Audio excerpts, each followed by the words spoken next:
지난번에도 말씀드렸듯이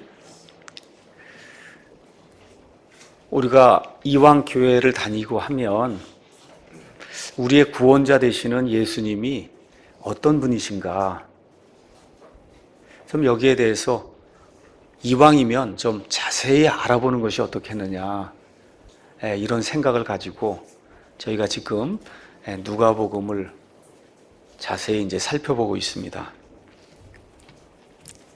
누가복음은 사람으로 오신 그 예수 그리스도, 그분이 어떤 일들을 행하셨는가 하는 사실을 우리에게 알려주고 있어요. 요한복음은 하나님이신 예수 그리스도께서 어떤 일들을 우리에게 행하셨는가 이걸 알려주고 있습니다.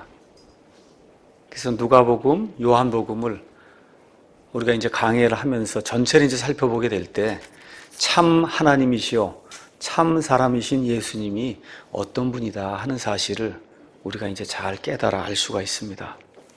누가복음은 총 24장으로 구성되어 있습니다. 우리가 지난 시간까지 해서 21번에 걸쳐서 1장부터 6장까지를 살펴봤어요. 예수님이 이 땅에 오신 목적은 누가복음 4장 18절에 있는 것처럼 하나님을 찾는 마음이 가난한 자들에게 복된 소식, 좋은 소식을 선포해서 그래서 그 사람들이 구원받는 그와 같은 목표를 이루시려고 예수님께서 이 땅에 오셨습니다. 물론 유대인들에게는 구약 성경에 기록된 그런 메시아로 오셨지만 하나님 편에서는 전 세계 모든 인류를 구속하시려고 하는 그런 계획을 가지시고 예수님이 이 땅에 오시고 구약을 다 완성하시고 이제 교회 시대를 여시면서 새로운 상속 언약이 지배하는 그런 시대를 우리 예수님이 열어주셨습니다. 그래서 이제는 구약이 아니고 새로운 상속 언약, 신약을 선포하는 그런 사람들의 무리가 하나님께 예배드리는 그런 시대가 이제 되었습니다. 이 일을 위해서 예수님이 12명의 제자들을 임명하신 내용이 6장에 기록이 되어 있습니다. 저와 여러분이 구원받은 이후에 어떻게 하면 예수님을 기쁘게 하는 그러한 삶을 살 수 있을까? 어떻게 하면 좋은 크리스찬이 될 수 있을까? 성도가 될 수 있을까? 고민을 많이 하는 줄로 믿습니다. 저도 마찬가지고 고민을 많이 합니다. 예수님께서 원하시는 인간상이 무엇인가? 그래서 제자들의 마음의 자세, 제자들이 사람들을 대할 때 어떤 태도로 대해야 되는가, 그 이야기를 하면서 우리 예수님께서 급진적으로 사랑해야 된다. 도저히 다른 사람이 생각해 볼 때 그 있을 수 없는 그런 일인데 그러한 급진적인 사랑, 파격적인 그런 사랑을 베풀 줄 아는 그런 사람이 내게 합당한 제자다. 예수님이 그렇게 말씀해 주세요. 그걸 조금 좀 쉬운 말로 이야기하면 긍휼을 베풀 줄 아는 사람, 남을 불쌍히 여길 줄 아는 사람, 항상 비판하기보다는 남을 이해하고 수용하려고 하는 사람, 남의 잘못을 용서하려고 하는 사람, 내가 가지고 있는 것을 가지고 섬기려고 하고 베풀려고 하는 그런 사람, 또한 눈이 열려서 하나님의 진리를 바로 볼 줄 아는 사람, 이 마음의 창고에 주님을 두려워하는 것, 하나님의 말씀, 천국에 대한 애착, 재림과 부활에 대한 소망, 이와 같은 좋은 그와 같은 이 인품이라든지 이와 같은 진리를 마음속에 간직하게 될 때 그 마음속에서 좋은 열매가 나오는 그런 좋은 사람이 되어야 된다 말씀하시면서 아주 심오한 진리를 우리에게 이야기해 주시죠. 나무는 열매로 알 수 있다. 제 자신이 요새 많이 생각을 해보고 있는 그러한 말씀입니다. 나무는 열매로 알 수 있다. 킹제임스 성경을 쓴다. 독립침례교회를 한다. 바르게 우리가 뭘 해봐야 되겠다. 우리가 외치는 이런 구호가 정말 공허한 외침이 되지 않기 위해서는 나무는 열매로 안다고 하는 그 말씀대로 저와 여러분이 하나님이 기뻐하시는 그런 열매, 사람들을 기쁘게 하는 그런 열매, 그런 열매를 맺어야 된다고 우리 예수님께서 말씀해 주세요. 이 일을 위해선 언행이 바뀌어야 된다 하시며 누가복음 6장 맨 끝에 가셔서는 듣고 행하는 자가 돼야 된다. 말씀을 듣고 행하는 자가 돼야 된다. 제가 여러분에게 다시 한번 이렇게 상기시켜 드리는 거예요. 저도 마찬가지고 제 자신에 대해서 제가 얘기하는 거예요. 이제는 말씀을 듣고 말씀대로 행하는 자가 되자. 그렇게 이제 예수님께서 모든 것을 말씀해 주셨어요. 이제 드디어 누가복음 7장부터 시작해서 어느 면에서 공식적인 예수님의 공생애, 제자들과 함께 다니시면서 예수님께서 하늘의 왕국의 복음을 선포하시고 사람들을 구원하시며 하나님이 어떠한 마음을 가지셨는가를 직접 제자들과 함께 다니시며 보여주는 일이 드디어 이제 누가복음 7장부터 시작이 됩니다. 그래서 7장 1절 가서 보니까 이제 모든 거 다 말씀하시고 그분께서 백성이 듣는 데서 자신의 말씀을 마치신 뒤에 가버나움으로 들어가시니라 이렇게 이제 기록이 되어 있습니다. 제자들을 선정하셨어요. 제자들 외에도 따라오는 그런 많은 사람들이 있었습니다. 이 사람들 가운데 예수님의 제자가 되기 원하는 그런 열망을 가진 그런 사람들에게 예수님께서 백성이 듣는 데서 제자의 조건이 무엇인가, 태도가 무엇인가, 어떻게 해야 되는가 하는 이런 것들을 예수님이 다 말씀해 주시고 그리고 가버나움으로 이제 들어가셨습니다. 여러분이 나중에 시간 되시면 뒤에 가서 지도를 보시면 저 위에 갈릴리 호수가 있습니다. 그 갈릴리 호수 북쪽에 서쪽에 있는 그와 같은 도시가 가버나움이에요. 가버나움. 예수님께서 갈릴리에서 사역하실 때 예수님 사역의 본거지가 됐던 그런 도시가 가버나움입니다. 갈릴리 지역에 으뜸 가는 도시예요. 그래서 예수님께서는 이 가버나움의 회당에서 가르치고 여러 가지 놀라운 일들을 많이 행하셨다고 세 복음서가 우리에게 이야기해주고 있습니다. 그래서 원래 예수님이 자라나신 도시는 나사렛이에요. 그런데 나사렛도 역시 갈릴리에 있지만 나사렛이 예수님의 주 본거지가 아니라 예수님께서 공생의 사역을 하실 때 그 예수님의 본거지는 가버나움이에요. 그래서 성경에 가서 보시면 그 가버나움을 그분의 도시다 그렇게 이야기하고 있어요. 그분의 도시. 그러니까 예수님이 친히 자리를 잡으시고 아예 거기에서 본거지를 삼으시고 그리고 갈릴리 사역을 하셨다고 성경이 이야기를 하고 있습니다. 그 얼마나 명예로운 거예요. 예수님의 도시라니 얼마나 명예로운 그런 이름입니까? 근데 성경 가서 보시면 이런 명예에도 불구하고 이상하게 가버나움의 거주민들은 하나님의 많은 이적들과 기적들, 놀라운 일들을 많이 봤어요. 하늘에까지 높여지는 그와 같은 영광을 얻었는데 그와 같은 것들을 보고 예수님을 믿은 사람 거의 없다고 그랬어요. 그래서 가버나움이 지옥에까지 쫓겨내려가는 그와 같은 정죄를 받았다고 예수님이 말씀하시는 아주 특이한 그런 도시가 가버나움입니다. 그 가버나움에 갔더니 2절에 어떤 백부장에게 사랑하는 종이 있었는데 그가 병들어 곧 죽게 되었더라. 이렇게 성경이 이야기를 하고 있습니다. 가서 보니까 그 안에 백부장이 나와요. 백부장은 말 그대로 100명의 부하를 이렇게 다스리는 군대의 상관으로 이제 볼 수가 있습니다. 그래서 제가 가서 소대장, 우리가 아는 분대장, 소대장, 중대장, 대대장 뭐 이렇게 쭉 올라가지 않습니까? 그래서 백부장 그러면 이해가 안 돼. 그렇게 생각하는 분이 있어서 찾아봤더니 중대장쯤 되면 100명에서 130명쯤 이렇게 다스리는 이와 같은 지휘관이다. 이렇게 나와 있더라고요. 그러니까 지금의 중대장, 그것도 또 이해가 안 되는 분이 있으니까 대위 계급장을 달고 오면 저 사람이 백부장쯤 되는구나. 이렇게 생각하시면 돼요. 중이 끝이나 대위 이렇게 계급장에게 달고 오면 저 사람이 성경에 나오는 백부장이구나 이렇게 이제 생각을 하시면 됩니다. 자, 그래서 이 사람이 사랑하는 종이 병들어 죽게 됐다. 동일한 말씀을 기록한 마태복음 8장 6절 가서 보니까 이 종의 병의 이름이 나와 있어요. 마비병을 앓는다. 그렇게 기록이 되어 있습니다. 마비병을 앓아서 죽게 될 수밖에 없는 그런 상황에 놓여 있는 종을 대신해서 지금 백부장이 예수님께 간청하는 그런 내용이 오늘 읽은 누가복음 7장 1절에서 이제 10절에 나옵니다.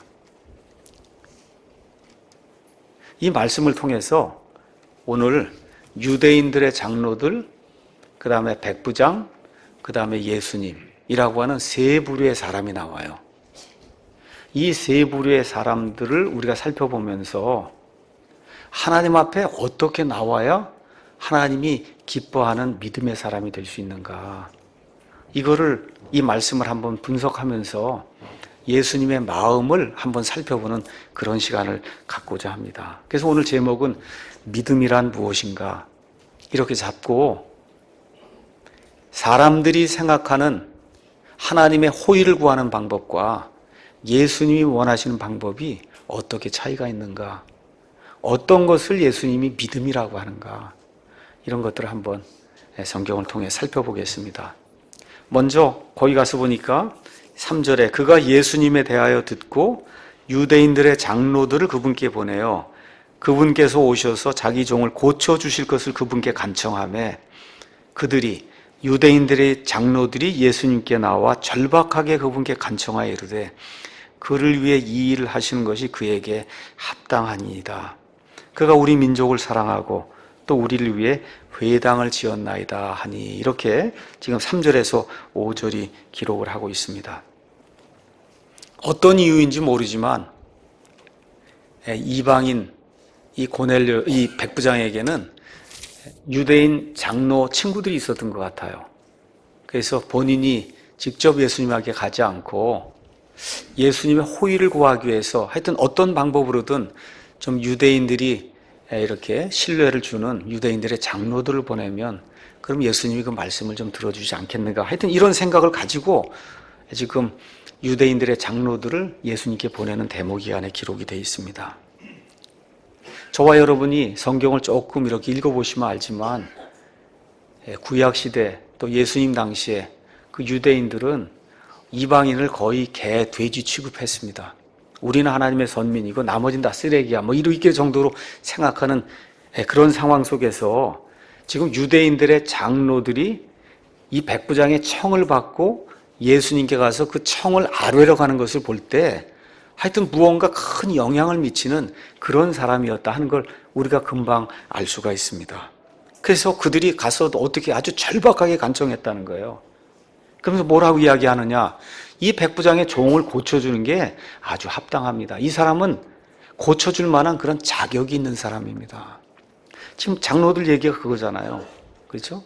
이 사람의 종을 고쳐줄 만한 자격이 이 백부장에게 있습니다. 하고 예수님 앞에 나와서 이 백부장의 자격을 이야기하는 거예요. 그렇죠? 그 자격이 뭐냐?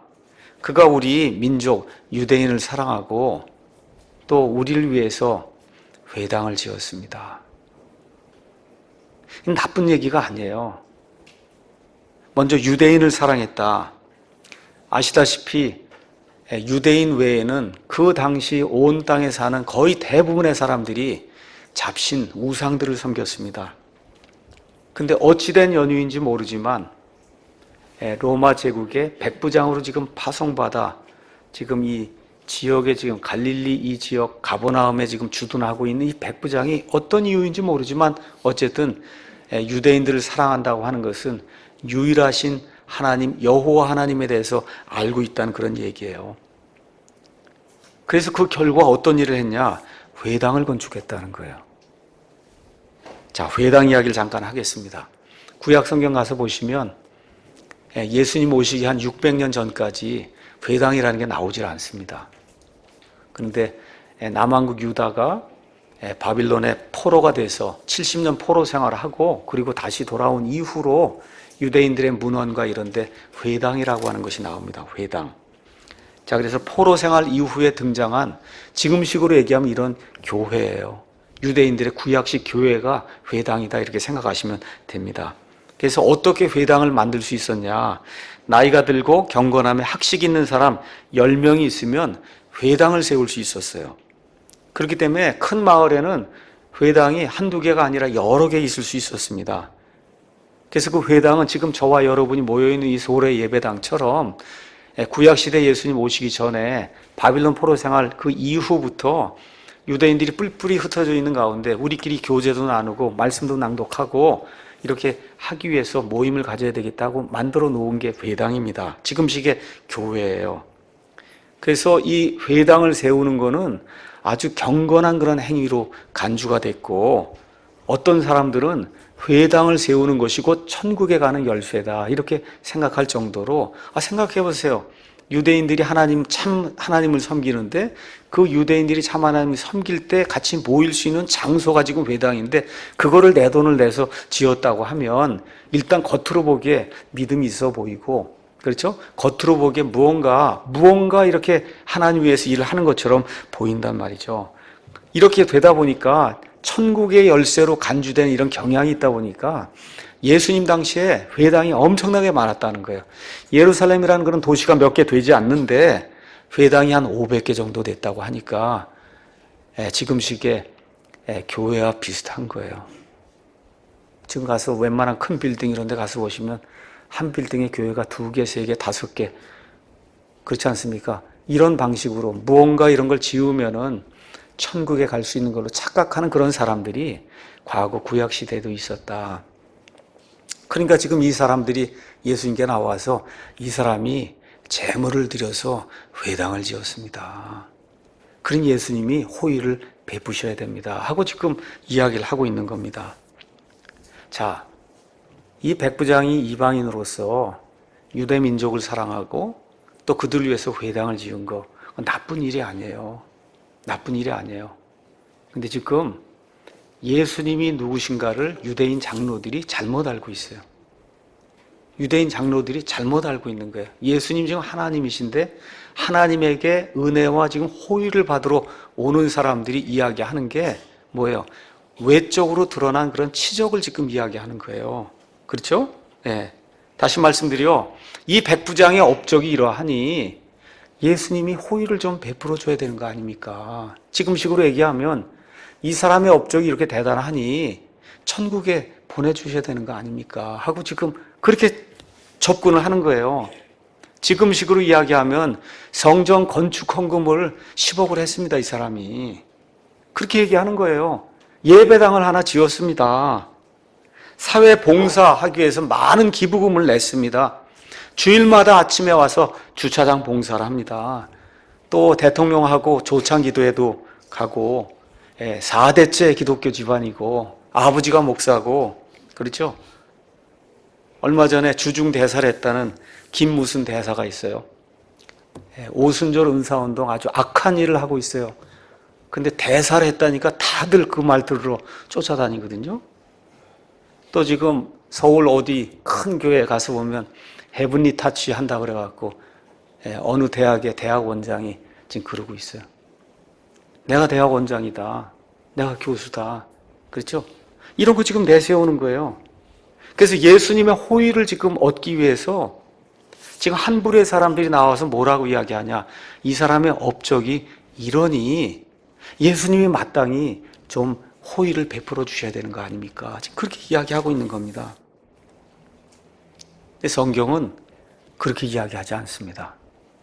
성경은 사람의 치적이나 업적 이런 것에 의해서 하나님이 영향을 받는 그런 분이 아니라고 이야기하세요. 이런 것은 겉만 보는 거예요. 예수님 사람의 마음의 속중심을 보시지 겉만 보시는 그런 분이 아닙니다.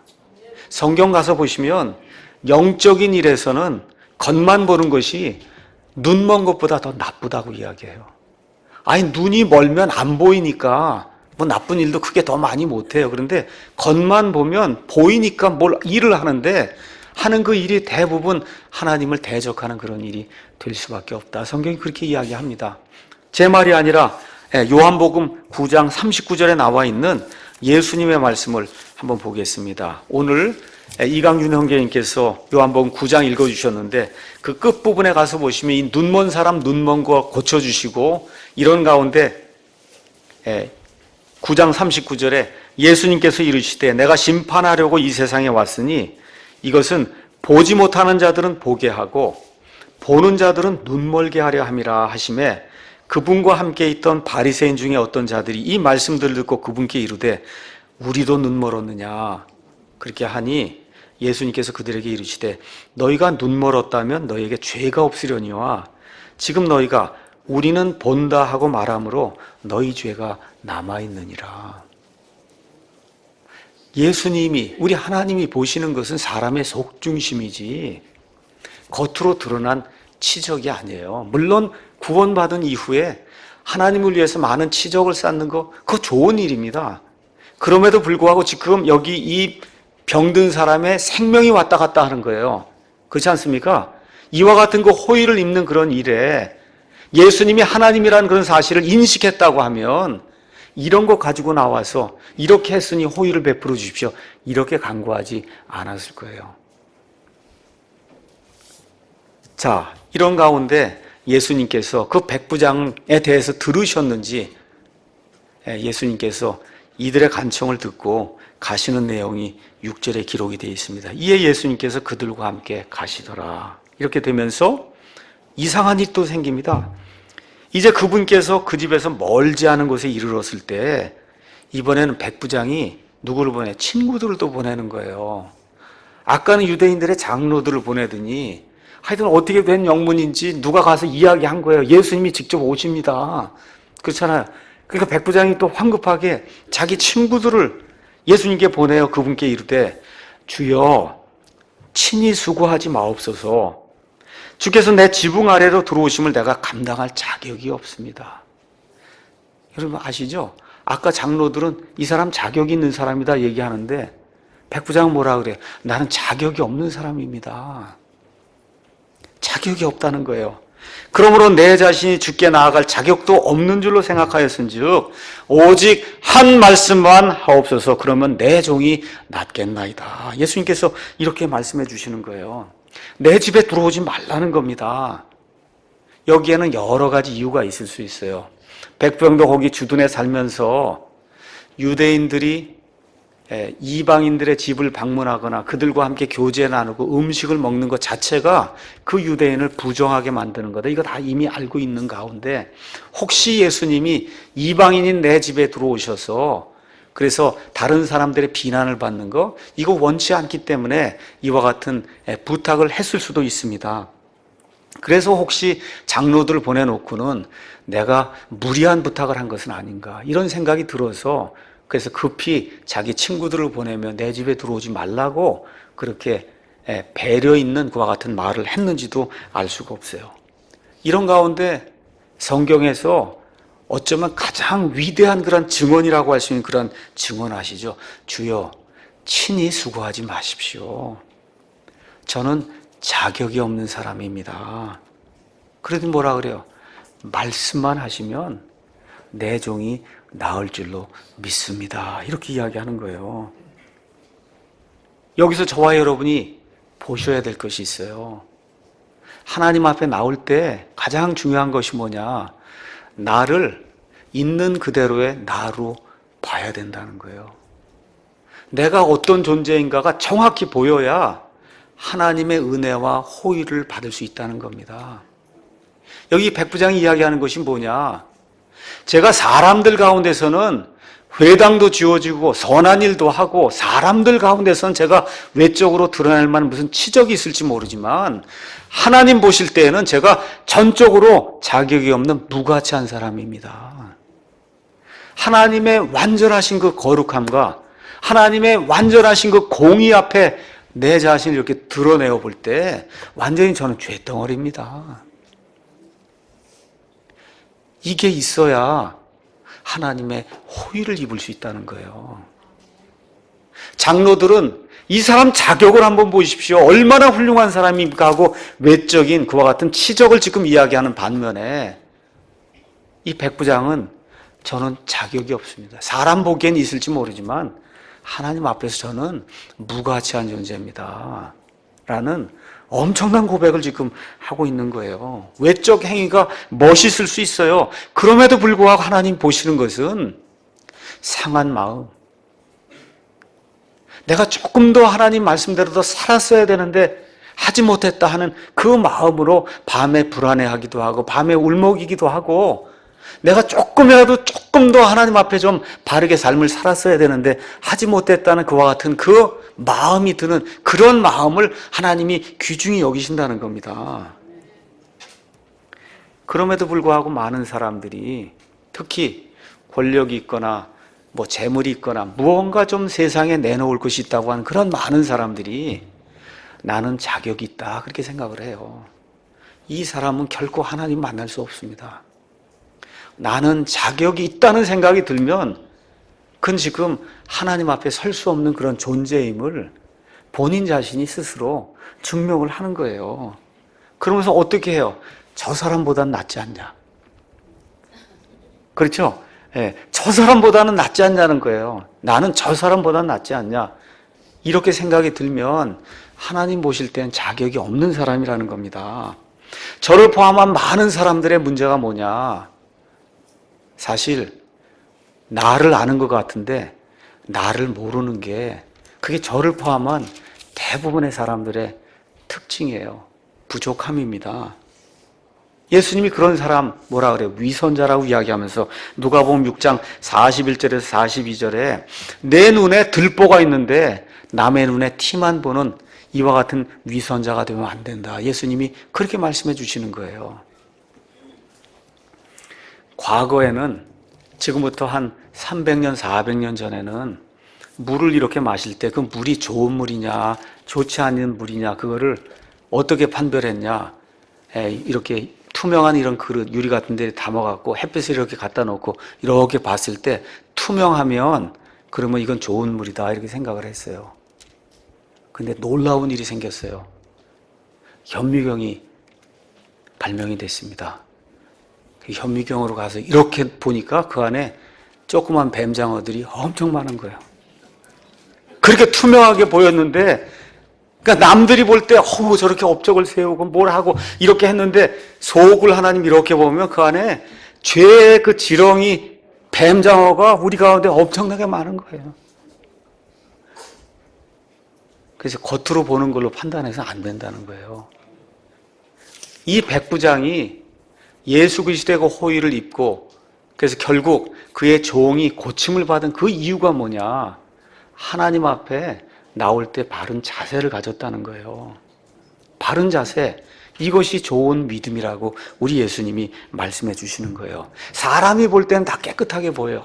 저 목사가 저렇게 고고한 삶을 사는 것 같고 그런데 하나님의 불꽃 같은 눈으로 이렇게 보면 말 그대로 죄투성이의 죄덩어리다. 하나님 보실 때 이거를 인지를 하고 하나님 앞에 납작 엎드리는 사람이 하나님을 기쁘게 하는 그런 믿음의 사람이다. 하나님 그렇게 이야기해 주시는 거예요. 그러니까 예수님을 내가 믿는다고 하는 것은 어디에서 시작하냐? 나를 철저히 분석하고 내 자신이 누구인가를 아는 데서 시작하는 거예요. 나를 모르면 구원받지 못합니다. 나를 모르면 하나님의 은혜를 받을 수가 없어요. 나를 모르면 안 된다는 거예요. 요 근래 세상이 흉악하게 되면서 사람들을 막 잡아 죽이는 흉악한 살인범들이 굉장히 많아요. 우리가 손찌각하고 저건 나쁜 사람이다. 근데 혹시 그런 상황 속에 들어가면 우리는 안 그럴까? 평상시에 다 정상적으로 보이는 사람들이에요. 무언가 악한 상황이 발생하고 할 때 사람을 죽이고 사람 고기를 먹고 하는 그런 악한 일들을 하는 사람으로 돌변하는 거거든요. 그러니까 예수님 말씀하신 대로 여인을 보고 음욕을 품는 것 자체가 간음이라고 하시는 그 예수님의 눈앞에 내가 어떤 존재로 드러날 것인가, 이거를 바르게 깨닫는 사람이 하나님의 은혜를 받을 수 있는 사람이다. 이사야 대언자처럼 하나님의 말씀을 열심히 선포하는 가운데 이사야서 6장에 있는 것처럼 하늘에 계신 하나님의 이 존전에 있는 그 하나님의 영광과 하나님 자신의 그 실체를 보게 될 때 이사야서 6장 5절에 너무 기쁩니다 하고 할렐루야 한 게 아니라 뭐라고 얘기해요? 내게 화가 있도다. 내가 망하게 되었도다. 내가 완벽하신 거룩하신 주 하나님을 배웠기 때문에 그 하나님이 나를 내려다볼 때, 완전히 죄투성인 나를 내려다볼 때 어떻게 치리하시겠느냐 하는 생각이 들 때, 나는 망했다고 하는 그와 같은 고백이 나올 때 하나님께서 글을 들어 쓰시는 그와 같은 내용이 성경에 기록이 되어 있어요. 그래서 우리가 신학적으로는 16세기, 17세기에 나왔던 그 청교도들의 그와 같은 그 사상을 신학적으로는 우리가 받아들이지 않습니다. 그럼에도 불구하고 이 청교도들을 왜 청교도라고 이야기하느냐? 퓨리탄, 퓨어라고 하는 그런 단어에서 나온 거예요. 순수하다. 하나님의 말씀의 잣대를 가지고 자기 자신을 바라보며 양심적으로 판단해 볼 때 구원받은 이후에도 얼마나 자신들이 더러운가 하는 걸 깨닫게 될 때 죽을 때까지 내가 청결한 그런 그 삶을 살아야 되겠다 하고 하나하나 그 죄까지 그거를 깨끗하기 위해서 노력했던 그런 사람들이 청교도예요. 신학적으로는 잘못된 그런 부분이 있을 수 있음에도 불구하고 정말 그 사람들의 삶이 얼마나 깨끗한 그런 삶이었으면 청교도라고 불렸을까? 다시 말씀드려, 죄를 가볍게 여기는 것은 성경이 이야기하는 기독교와 합당하지 않습니다. 구원받았으니까 무슨 죄를 져도 된다. 그건 마귀가 가져드는 악한 생각이에요. 있을 수 없는 생각이에요. 구원받기 전에도 구원받으려면 내 죄짐이 얼마나 무거운가, 이 죄짐이 나를 누르는 것을 저와 여러분이 경험해야 구원받을 수 있는 거고, 구원받은 이후에 하나님의 거룩한 영이 내 안에 들어오셔서 저와 여러분을 하나님의 성전으로 삼게 될 때 이 더러운 죄악 때문에 내가 죽겠구나 하는 그런 심정이 아침부터 저녁 잠자리에 들 때까지 매일같이 나를 누르는 그러한 삶이 이루어져야, 그래야 하나님의 은혜와 호의를 받을 수 있다는 거예요. 그러면 너무 비관적이 되는 거 아닙니까? 그래서 너무 비관적으로 사는 사람이 있어요. 모든 걸 다 죄로 여기게 되면 삶이 너무 불행한 거예요. 비관적인 거예요. 이런 양극단에 빠지면 안 되는 거예요. 그래서 토저가 이야기했듯이 그리스도인은 극단적인 비관주의자예요. 나를 보면 희망이 없어요. 나를 보면 희망이 없는 거예요. 아침부터 저녁까지 도대체 왜 이런 모양이냐. 나를 보면 극단적인 비관주의자가 되는데, 이 나와 같은 죄인을 구해주신 하나님의 은혜를 생각하면 극단적인 낙관주의자가 되는 거예요.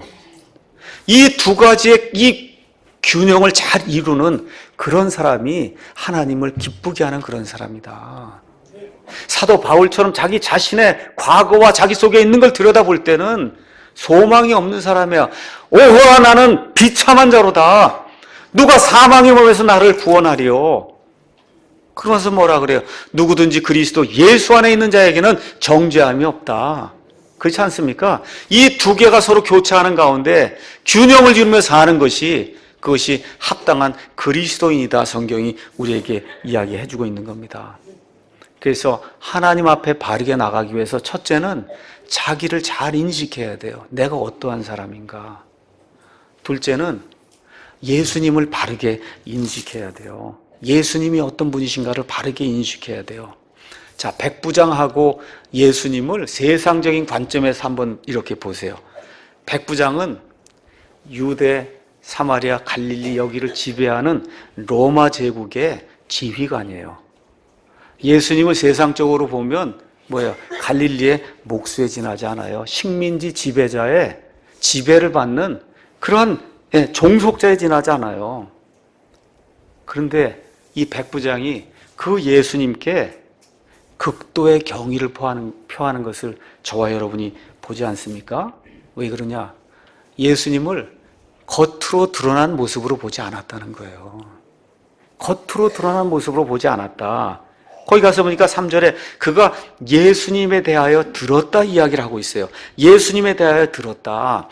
요한복음 3장에 나와 있는 것처럼 니고데모의 그 고백처럼 선생님이 행하시는 그 일들을 보니 선생님은 보통 사람이 아닙니다. 하나님이 보내신 그런 사람이란 이런 확신이 들었기 때문에 단순히 갈릴리의 몫으로 내 지배를 받는 그와 같은 종속자로 보지 아니하고 이 사람을 주여라고 이야기할 때 뭐예요? 나의 주인이십니다 하고 고백하는 피상적으로 사람을 보지 않고 그 사람 속에 들어있는 그 내면을 볼 줄 아는 이와 같은 사람을 예수님이 칭찬하시는 것을 우리가 성경을 통해서 알 수가 있습니다. 그 이분이 어떤 분이냐?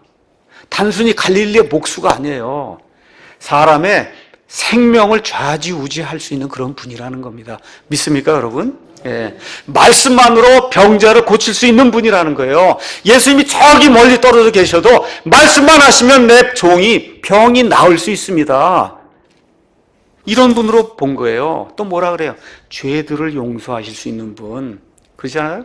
죄들을 용서하실 수 있는 분. 그래서 누가복음 4장 12절 32절에 나와 있는 것처럼 나병도 고쳐주시고 죄병도 고쳐주시고 멀리 계셔서도 고쳐주실 수 있고 가까이 오셔서도 계실 수 있고 지금 이 시간 우리를 떠나서 하늘에 계셔도 대제사장으로 우리의 모든 연약함을 고쳐주시는 그런 분으로 예수님을 받아들일 때 그 예수님이 저와 여러분에게 호의와 은혜를 베푸시는 분이라고 성경이 우리에게 이야기하고 있어요.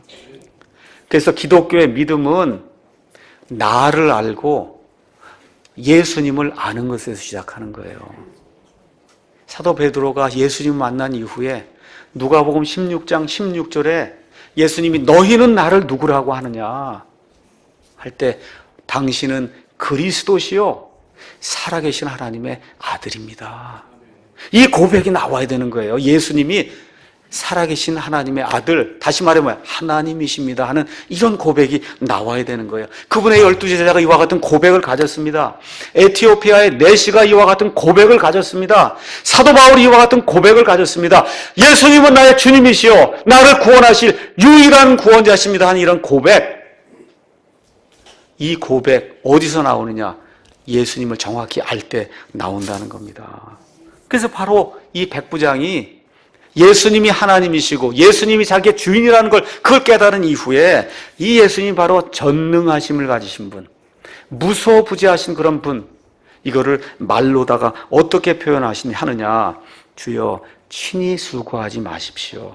주께서 내 지붕 아래로 들어오신 걸 내가 감당할 자격이 없습니다. 그러면 내 자신이 심지어 주님께 갈 자격도 없습니다. 그 얘기하면서 오직 한 말씀만, 저기 1km 떨어져 계셔도 괜찮습니다. 거기서도 한 말씀만 하시면 내 종이 나을 줄로 내가 믿습니다. 예수님의 전지전능하심과 예수님의 무소부재하심을 입으로 지금 시인하는 거 아닙니까? 그렇지 않습니까? 멀리 계셔도 우리 사정을 들으실 수 있고 가까이 계셔도 우리 사정을 들어주실 수 있는 분, 그분이 바로 예수님이시다. 그렇죠? 지금 이 시간에도 저와 여러분이 이런 믿음을 소유하기를 간절히 원합니다.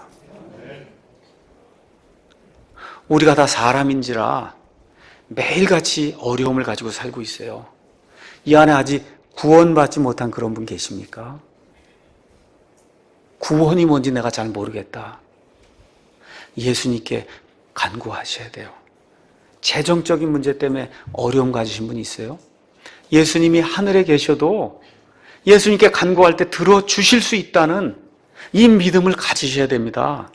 결혼하려고 하시는 분, 결혼 때문에 걱정하시고 결혼 때문에 생활이 어려우신 그런 분들 주님께 간구하셔야 돼요. 직장에 문제가 있는 분 주님께 간구하셔야 됩니다. 몸에 지금 질병이 있는 분, 죄병이 있는 분, 우리 예수님은 무소부재하신 분이에요. 지금 이 시간 하나님의 왕좌 오른편에서 저와 여러분을 위해서 대제사장으로 중보하시는 바로 그분 앞에 말씀만 하십시오. 그러면 예수님께서 고쳐주실 수 있습니다 하는 그런 믿음을 가질 때 저와 여러분의 이 소원이 주님 안에서 이루어질 줄로 믿습니다.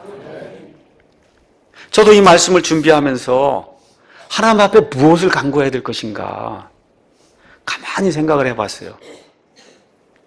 하나님 지금까지 공부하게 해주시고 좋은 직장 갖게 해주시고 결혼생활 하게 해주시고 어떻게 하다 보니까 성경도 번역하게 해주시고 어찌 하다 보니까 이렇게 교회도 하게 해주시고 그랬잖아요.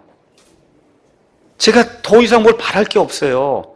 제가 가지고 있는 유일한 소망은 이 하나님의 온전히 보존된 이 말씀이 한국말을 사용하는 그런 사람들에게 널리 전달되도록 내가 할 수 있는 대로 최선을 다할 때 하나님이 거기에 복을 주시면 좋겠다. 그거 하나 바라고 있습니다.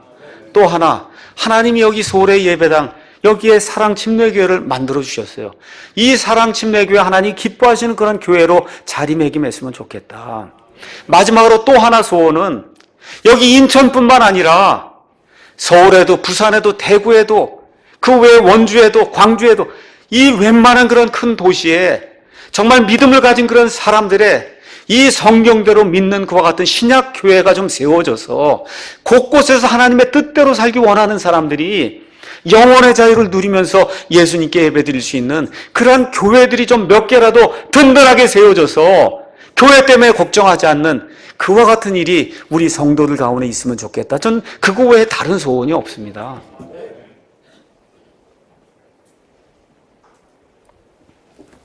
예수님께서 무엇라 말씀하시는가? 7절에서 10절 말씀 보겠습니다. 그러면서 백부장이 8절 이야기하는 게 나도 권위 아래 있는 사람이며 내 아래도 군사들이 있어 내가 이 사람더러 가라 하면 그가 가고 저 사람더러 오라 하면 그가 오며 내 종도로 이것을 하라 하면 그가 그것을 하나이다. 이렇게 이야기하는 거예요. 이게 놀라운 고백이에요. 이거 무슨 얘기냐? 온 세상 모든 창조물이 주님의 명령에 따라 움직입니다. 그 얘기하는 거예요. 내가 군인으로 지휘관으로 이 사람 보고 가라 그러면 가고 저 사람 보러 오라 그러면 오지 않습니까? 온 세상을 창조하신 창조주 하나님 바로 당신이 이 병든 사람에게 병이 나으라고 명령하면 어떻게 안 나을 수가 있습니까? 이야기하는 거예요. 저와 여러분이 가지고 있는 그런 문제, 예수님 앞에 아뢰게 될 때 예수님이 나으라고 이야기할 때 어떻게 그 문제가 해결이 안 될 수 있냐? 그 얘기하는 겁니다. 얼마나 놀라워요. 9절에 예수님께서 이것들을 들으시고 그로 인해 놀라셨다 그랬어요. 깜짝 놀랐다는 거예요. 주위를 돌아보시며 자기를 따르는 사람에게 이르시되 내가 너희에게 이르노니 이스라엘에서 이렇게 큰 믿음은 내가 결코 보지 못하였노라 하시니라. 보내어진 자들이 집으로 돌아가 보매 앓고 있던 종이 온전하게 되었더라. 예수님이 뭐라 그래요? 이런 믿음은 내가 이스라엘에서 한 번도 본 적이 없다. 예수님을 놀라게 한 믿음의 소유자예요. 얼마나 멋있어요, 여러분. 예수님을 놀라게 한 믿음의 소유자다. 이스라엘에서 한 번도 이런 믿음은 내가 본 적이 없다. 바라기는 우리 교회 모든 성도들이, 저를 포함한 모든 성도들이 이런 믿음의 사람이 되기를 간절히 원합니다. 예수님을 놀라게 하는 그런 믿음의 성도. 그래서 성경을 찾아보니까 예수님이 놀란 일이 2번 있어요, 성경에. 우리 한번 가서 마가복음 6장 보겠습니다. 마가복음 6장. 뭐 때문에 놀라는가? 거기 가서 보시면 예수님이 자기 고향 나사렛에 가셔서 여러 가지 기적들과 표적들을 행하고 말씀들을 선포하는데 믿지 않는 거예요.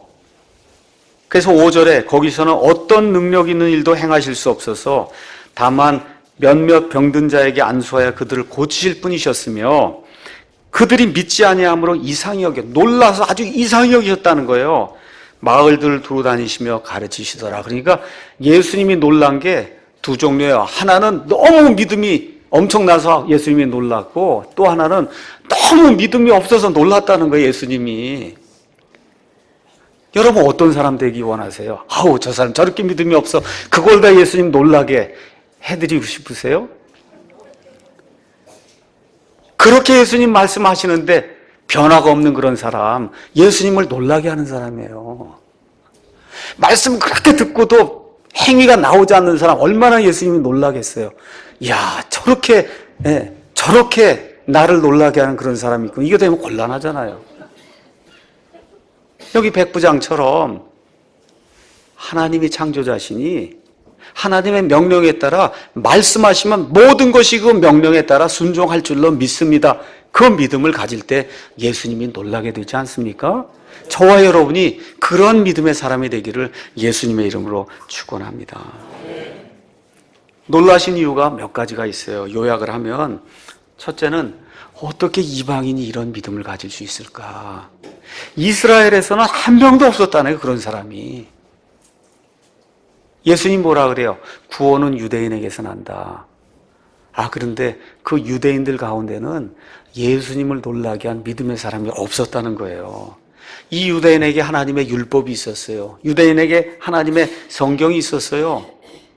이방인에게 그게 없었습니다. 근데 그가 예수님을 자기의 주인으로 알아보고 그리고 명령에 따라 모든 것이 주님 뜻대로 될 줄로 믿습니다 하는 그 믿음을 보고 예수님이 놀랐다. 그렇게 이야기하는 겁니다. 둘째는 직업을 보고 또 예수님이 놀라셨어요. 식민지에 지금 지배자로 와 있는 거예요. 이런 사람이 겉으로 보기에 하나의 종속자에 지나지 않는 자기를 주님으로 인정할 줄 알았다니 이게 얼마나 놀라운 일이에요. 다시 말해 예수님에 대한 철저한 인식이 있은 거 이걸 보고 예수님이 놀랐다. 그렇게 이야기하는 겁니다. 셋째, 그의 재물 올바로 쓰는 걸 보고 예수님이 놀랐다는 거. 회당을 지어줬잖아요. 이거 보통 사람이 해야 될 그런 일이 아니지 않습니까? 성경 가서 보니까 부자가 하늘나라, 하늘의 왕국에 들어가는 건 낙타가 바늘귀로 들어가는 것보다 더 어렵다 그러잖아요. 그렇잖아요. 이 재물이 있음에도 불구하고 이 사람이 하나님을 사랑하는 것 같은 믿음을 가진 것을 보고 예수님이 놀랐다고 이야기하고 있어요. 마지막으로 믿음의 강도를 보고 놀랐다는 거예요. 말씀만 하시면 그대로 될 줄로 제가 믿습니다. 이런 고백은 예수님 생애에 없었다는 겁니다. 이런 사람 되기 원치 않으십니까? 결론의 말씀 드리겠습니다. 성경에 나오는 하나님의 사람들은 다 이런 믿음을 소유한 사람들이에요. 믿음에 대해서 성경이 뭐라고 이야기하냐? 히브리서 11장 1절에 믿음은 바라는 것들의 실체요, 보이지 않는 것들의 증거다. 그렇게 이야기합니다. 바라는 것들의 실체. 구원받기 원하는 것의 실체가 믿음이에요. 이 질병과 재정과 이 결혼 생활의 어려움과 사회가 이런 모든 것을 제가 벗어나길 원합니다. 그 바라는 것이 있잖아요. 그것의 실체가 믿음이다. 지금 그렇게 이야기해주고 있는 겁니다. 히브리서 11장 이번 주에 가서 한번 정신을 가다듬고 한번 읽어보세요. 그럼 믿음의 사람들이 어떻게 살았는가? 특별히 24절에서 27절 가서 보니까 모세에 대해서 그는 보이지 아니하는 하나님을 보이는 하나님처럼 여기고 참고 견뎠다고 이야기하고 있습니다. 저와 여러분이 이 삶을 살아가는 동안에 많은 사람들이 우리를 조롱할 수 있어요. 그럼에도 불구하고 보이지 아니하는 하나님, 보이지 아니하는 저 천국, 저거를 내 실체로 여기고 살아가게 될 때 하나님이 그를 받아주시는 겁니다.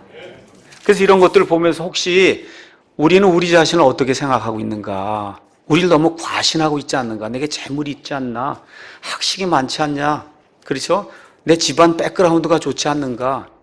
이런 걸로 하나님 앞에 나아가서 혹시 호의를 받으려고 하는 건 아닌가? 구원 받을 때도 그건 소용이 없고 구원 받은 이후에 어려움을 당할 때도 그거 소용이 없어요. 어떻게 돼요? 납작 엎드려야 되는 겁니다. 하나님 앞에. 우리가 기도할 때 기도가 뭐예요? 하나님 앞에 간구하는 거예요. 나는 아무것도 할 수 없습니다. 하나님 도와주십시오 하고 하나님께 간구하는 게 그게 기도예요. 그 심정이 되기 위해서는 나 자신에 대한 철저한 인식이 있어야 되는 거예요. 혹시 다른 사람이 저 목사님 참 훌륭한 사람이야. 이런데 도취가 되면 곤란한 거예요. 그런 건 다 버리셔야 돼요. 이런 얘기 들어오면 한 귀로 듣고 한 귀로 흘려야지. 그걸 머릿속에 두고 나는 괜찮은 사람이야 하고 자꾸 이거 하면 그러면 문제가 생기는 거예요. 둘째, 예수님에 대한 철저한 인식. 예수님 누구세요? 하나님이세요. 갈릴리 목수가 아니에요. 육신의 몸을 입고 이 땅에 오신 하나님이시다. 저와 여러분을 무에서 유로 창조하신 분이에요. 말씀 한마디로 온 세상 우주 공간의 모든 별들을 말씀 한마디로 창조하신 분이 우리 예수님이세요. 우리의 생명과 사망을 손에 쥐고 계신 분이 우리 예수님이시다. 저와 여러분의 죄 문제를 해결하실 수 있는 유일한 구원자가 예수님이시다. 저와 여러분을 위해서 재림하시고 저와 여러분을 하늘로 끌어올리시는 휴고를 하시고 그 다음에 부활의 이 소망을 주시는 바로 그분이 예수님이시다. 마지막으로 구원받았어도 휴거받은 이후에 그리스도의 심판석 앞에 서게 될 때 불꽃 같은 눈으로 저와 여러분을 심판하시는 분이 바로 그 예수님이시다. 여기에 대한 철저한 인식이 있어야 되는 겁니다. 이와 같은 인식하에서 우리 자신을 낮추고 그리고 하나님 앞에 나아가면서 아무 자격이 없지만 이런 어려움을 당하고 있사오니 저를 불쌍히 여겨주십시오 하게 될 때 하나님의 은혜가 우리 삶 속에 풍성히 넘치는 그런 삶이 되기를 예수님의 이름으로 축원합니다. 기도하겠습니다.